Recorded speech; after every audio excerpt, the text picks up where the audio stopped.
Supreme court में नैब तरामीम से मुतालिक केस की समाअत शुरू हो गई है। अदालत ने बानी पीटीआई को वीडियो लिंक पर पेश कर दिया है। बानी पीटीआई की पेशी हो रही है, उन्हें वीडियो लिंक के जरिए पेश किया जा रहा है। आपको अहम खबर दे रहे हैं, सुप्रीम कोर्ट में नैब तरामीम से मुतालिक केस की समाअत शुरू हो गई है।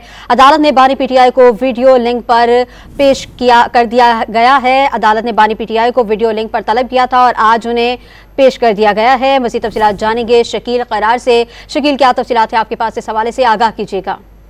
जी बिल्कुल, सुप्रीम कोर्ट में नैब तरामीमी केस की समाअत है उसका बाकायदा आगाज हो चुका है और इमरान खान वीडियो लिंक के जरिए अदालत में पेश भी हो चुके हैं और जो वीडियो नजर आ रही है तो उसमें इमरान खान जो है वो नीले रंग की कमीज पहने हुए हैं और इस समाअत के दौरान में चीफ जस्टिस काजी फायद ईसा ने अटॉर्नी जनरल को रोस्टर पर बुला लिया है। सुप्रीम कोर्ट में नैब तरामीम से मुतालिक केस की समाअत शुरू हो गई है। अदालत ने बानी पीटीआई को वीडियो लिंक पर पेश कर दिया है। चीफ जस्टिस की ज़ेर सरबराही 5 रुकनी बेंच केस की समाअत कर रहा है। सुप्रीम कोर्ट में नैब तरामीम से मुतालिक केस की समाअत शुरू हो गई है। अदालत ने बानी पीटीआई को वीडियो लिंक पर पेश कर दिया। चीफ जस्टिस की ज़ेर सरबराही 5 रुकनी लार्जर बेंच समाअत कर रहा है।